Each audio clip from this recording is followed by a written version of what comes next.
हो, आज आपण बडीशोपमध्ये हळद टाकून असा एक पदार्थ बनवणार आहोत जी की खाल्ल्यानंतर आपली पचनक्रिया सुधारेल, शरीरातील रक्त शुद्ध होण्यास मदत होईल, तसेच गॅस, अपचन अशा समस्या देखील होणार नाही आणि स्किनसाठी, केसांसाठी देखील फायदेशीर ठरेल. चला तर मग वेळ वाया न घालवता रेसिपी बघूया. तर इथे मी पाव किलो बडीशोप घेतली आहे. वाटीच्या प्रमाणाने म्हणाल तर 3 वाट्या होईल एवढी इथे बडीशोप आहे. हिला मी निवडून स्वच्छ करून घेतले कारण यामध्ये छोटे छोटे खडे असतात, म्हणून निवडूनच घ्यायची. आता यामध्ये आपण पाऊण चमच होईल एवढी हळद टाकूया. त्यासोबतच पाऊण चमच मीठ टाकायचे. जेवढी हळद घेतली आहे तेवढंच मीठ घ्यायचं आहे. सोबतच अर्धी वाटी होईल एवढं आपल्याला यामध्ये पाणी टाकायचं आहे.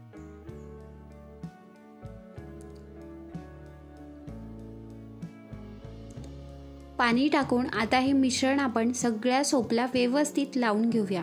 म्हणजे चम्मचच्या साहाय्याने आपल्याला हे मिश्रण सोपमध्ये व्यवस्थित मिक्स करून घ्यायचं आहे, जेणेकरून हळद, मीठ आणि पाणी सगळ्या सोपला व्यवस्थित लागलं जाईल. चम्मचनी व्यवस्थित मिक्स होत नसेल तर हाताने मिक्स केलं तरी चालेल. तर हे बघा, सगळ्या सोपला मिश्रण व्यवस्थित लागले आणि ही जी सोप आहे ती अशा प्रकारे थोडीशी ओलसर दिसेल. आता आपल्याला काय करायचं आहे, यावर झाकण ठेवायचं आहे आणि 10 ते 15 मिनिट आपण ही सोप अशीच पाण्यामध्ये भिजवत ठेवणार आहोत, म्हणजे ही सोप छानपैकी मुरल्या जाईल. आता यावर झाकण ठेवून आपण ही सोप अशीच ठेवून देऊया. तोपर्यंत आपण बाकीची तयारी करून घ्यायची आहे. गॅसवर इथे मी कढाई ठेवली आहे. आता कढाईमध्ये 1 वाटी तीळ टाकूया आणि आता आपल्याला ही तीळ मंद गॅसवर छान अशी भाजून घ्यायची आहे. तीळ लवकर भाजल्या जाते आणि करपू शकते, म्हणून मंद गॅसवरच भाजायची आणि तिला सतत चमचच्या साहाय्याने हलवत राहायचं, म्हणजे सगळीकडून एकसारख्या भाजले जाईल आणि करपणार देखील नाही.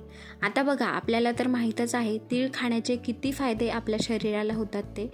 तीळमध्ये नॅचरल ऑइल असतं, म्हणून आपल्या केसांसाठी, त्वचेसाठी फायदेशीर ठरतंच. सोबतच कॅल्शियम आणि झिंक भरपूर प्रमाणात असतं, त्यामुळे हाडं देखील मजबूत राहतात. असे अजून भरपूर फायदे आहेत जे की तीळ खाल्ल्यामुळे आपल्या शरीराला होतात, म्हणून थोडी का असेना आहारामध्ये तीळ घेतलीच पाहिजे.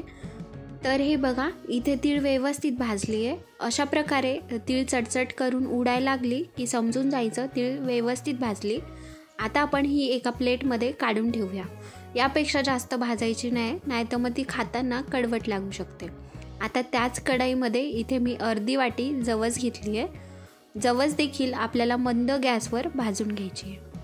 जवस ना मुळातच थोडीशी अशी ती खाताना चिकट लागते, म्हणून आता आपल्याला काय करायचं आहे, मंद गॅसवर छान अशी खरपूस भाजून घ्यायची. म्हणजे काय होईल माहिती आहे का, जवस खाताना कुरकुरीत लागेल आणि चिकटपणा अजिबात राहणार नाही.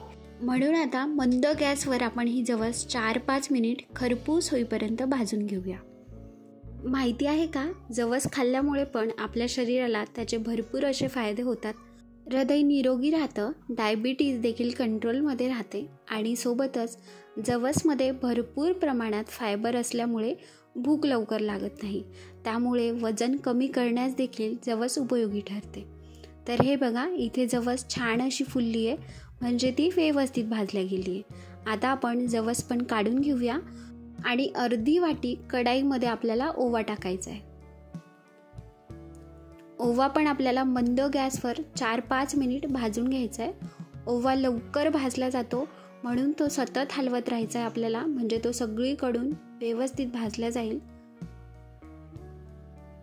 ओवा भाजत आला की त्याचा असा हलका हलका सुगंध घरभर दरवळायला लागतो, तर समजून जायचं की ओवा छान असा भाजलाय. जास्त काही वेळ लागत नाही, अगदी 3-4 मिनिटामध्ये मंद गॅसवर ओवा व्यवस्थित भाजला जातो. तर हे बघा, इथे ओवा देखील भाजून झालाय. आता आपण त्याच प्लेटमध्ये तिन्ही साहित्य काढले आणि आता हे पसरवून आपण थंड करायला ठेवून देऊया. आता जी आपण सोप भिजवली होती ती देखील इथे बघा व्यवस्थित भिजली आहे, म्हणजे पूर्ण पाणी जे टाकलं होतं ते सोपनी शोषून घेतले आणि छान अशी मोकळी मोकळी झाली आहे. आता आपण त्याच कढईमध्ये ही सोप देखील भाजून घेणार आहोत. तर तुम्हाला प्रश्न पडला असेल की मी या सोपमध्ये हळद, पाणी आणि मीठ का टाकले आणि ती भिजवून का ठेवली, त्याचं कारण देखील सांगते. असं सोप भिजवून ठेवून नंतर भाजली की त्याला मीठ आतमध्येपर्यंत मुरल्या जातं आणि सोप अगदी छान अशी जशी बाहेर विकत मिळते तशी कुरकुरीत लागते आणि खायला देखील तेवढीच खमंग लागते आणि भाजल्यावर ती छान अशी टपोरी फुलल्या देखील जाते. जशी अगदी बाहेर मिळते हलकी फुलकी मस्त फुगलेली आणि कुरकुरीत सोप तशी आपण इथे घरीच बनवून तयार करू शकतो. म्हणून आपल्याला यामध्ये मीठ, हळद आणि पाणी टाकून 10-15 मिनिट भिजवत ठेवायचे. तर हे बघा, मंद गॅसवर 8 ते 10 मिनिट आपण ही सोप छान अशी सतत हलवत भाजून घेणार आहोत. त्यामुळे एकसारखी भाजल्या जाईल आणि करपणार वगैरे नाही.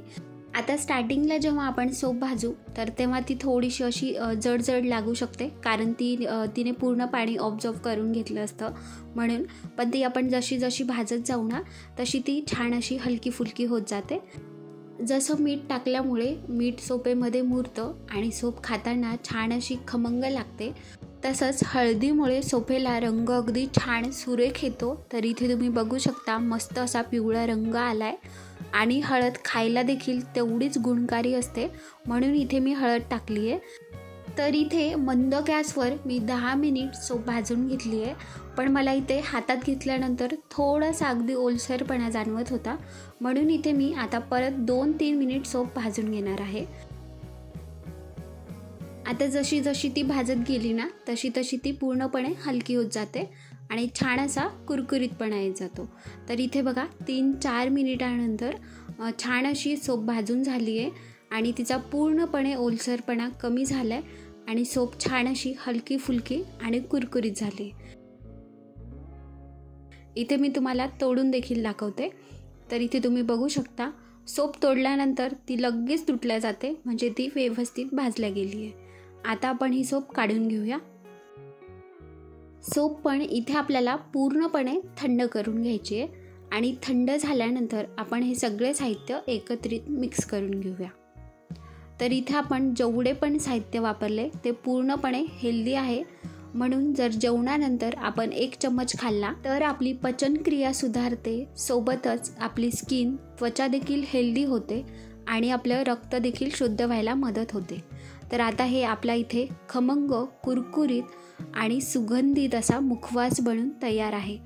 आता हा बनवलेला मुखवास डब्यामध्ये भरून 1-1.5 महिना आरामात एन्जॉय करू शकतो आणि दररोज जेवणानंतर जर 1 चम्मच किंवा अर्धा चम्मच खाल्ला तर आपली पचनक्रिया देखील सुधारू शकते. चला तर मग तुम्ही पण अशा प्रकारे हा मुखवास नक्की ट्राय करून बघा आणि चॅनलवर नवीन असाल तर चॅनलला नक्की सबस्क्राईब करा. भेटूया पुन्हाच अशा एका नवीन व्हिडिओसोबत. तोपर्यंत बाय बाय.